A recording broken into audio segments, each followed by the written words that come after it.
At 30 minutes past the hour, something new in the newsroom. Talk back for 30 minutes. 3 topics, great guests, and your input.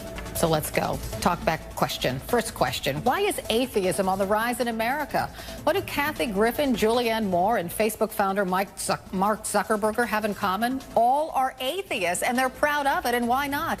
1 in 5 Americans claim no religious affiliation at all. We asked this question in light of Pope Benedict's resignation. He's stepping down because of age, but no one can dismiss the fact his tenure has been marred by sexual abuse involving Catholic priests. But let's not just pick on the Catholic Church. What about the extremist men of God who provide fodder for YouTube sensations like the Amazing Atheist guy? Here's the debate over whether godless schools caused Newtown. We've kicked God out of our public school system.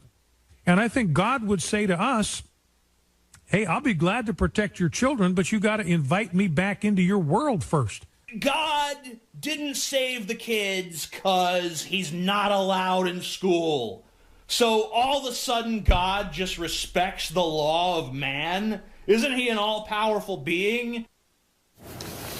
So the talkback question today, at least the first one, why is atheism on the rise in America? Joining me now to discuss this are William Lane Craig, the founder of reasonablefaith.org, Reverend Markel Hutchins, a civil and human rights activist, and TJ Kirk, who calls himself the Amazing Atheist. Welcome to all of you. Thank you. Okay, I'm going to address the first question to you, Will, because the Pope is resigning at the end of the month, and you say that this resignation comes at a time when the Catholic Church was trying to combat atheism. Yes, the rise in the non-religious, or the rise in secularism in Western society, has been one of the concerns of the current Pope.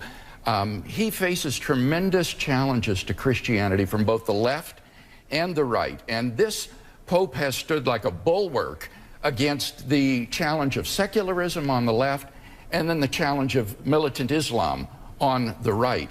And I have tremendous respect for him for his resignation today, because it shows that this Pope is not content to be a mere figurehead. He wants to be an activist in combating these challenges to Christian faith, and that takes an enormous amount of energy, which I think he believes now requires a younger man. And I'm sure TJ would say that something about the sex abuse scandal within the Catholic Church that have caused a lot of people to lose faith in religion. TJ, are you with me? Yes, I am. Well, bigger than the sex abuse scandal is, if you just look at the history of Christianity, Jesus grew up in a time where people were very impoverished, and he created a religion that gave people hope in very desperate times. But I think that now we live in a world where science has alleviated a lot of those problems, so it's really not that strange that people would start to turn away from religion. And it's not really necessarily a turn to atheism. Of the 19% of Americans who have no longer have a religious affiliation of any kind, many of them still believe in God. It's the social institution of religion that they're really rejecting.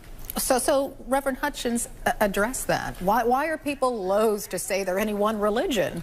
Well, I think that he's right. TJ's right in one real sense, and that is just because we don't identify, or some don't identify themselves as having a particular religious persuasion does not mean that they are atheists. Religion is an expression of spirituality. So I think there is a major difference in whether or not people are actually non-religious and whether they don't believe in God or the existence of God overall. I think a growing number of Americans are struggling and grappling with this issue of, is there a God that really exists? When we look at our starving economy, when we look at the fact that people are still losing their homes to foreclosure, mass shootings in school, so many things that are really challenging to our nation and our world, it causes people who may not be faith-oriented anyway to question the existence of this God that we talk about and we preach about in Christian pulpits across the country. So you're the theologian, Bill, so, you know, yes, people do wonder why God allows these things. Yes, and I appreciate TJ's honesty in saying that we shouldn't equate non-religious with atheism. In fact, atheism is not on the rise in this country. It's around 2 to 3% of the population. And the reason people identify often as it's 5%. I think it's 2 to 3 from the studies I've seen. But the reason people often identify as non-religious is because denominational labels have become so much less important. People don't self-identify as a Presbyterian, a Catholic, a Methodist, an Episcopalian. And so, as Markel says, very often these people do believe in God. They have a prayer life, they have a spiritual life, but denominational labels are a lot less important. And the second point that, if I... I'd like TJ to get in here. The thing that is really kind of important about that, though, too, is 5% of people self-identify as atheists. It's also kind of disingenuous to say that people who don't believe in God yet don't identify as atheists aren't atheists. They're still atheists because atheism is, by definition, not believing in God or in any sort of particular deity. So there's a lot of people out there who don't identify as atheists, but really they are atheists. So I think it's actually probably a little higher than 5%, but 5% is the number of people that self-identify as atheists. Okay, sadly, we're going to have to wrap this up, but it was fascinating.